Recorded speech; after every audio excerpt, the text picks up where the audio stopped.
ব্যবসা বাণিজ্য সম্পর্কিত ইংরেজি শব্দের অনুবাদ।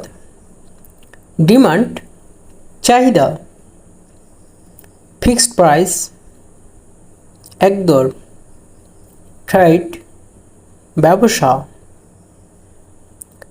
মার্কেট প্রাইস বাজার দর, ক্রেডিট বাকি, মার্চেন্ট ব্যবসায়ী, চিপ সস্তা, ইন্টারেস্ট সুদ, ব্রোকার দালাল, ব্রোকারি দালালি করা, প্রফিট লাভ, লস ক্ষতি, ইন্টারেস্ট সুদ।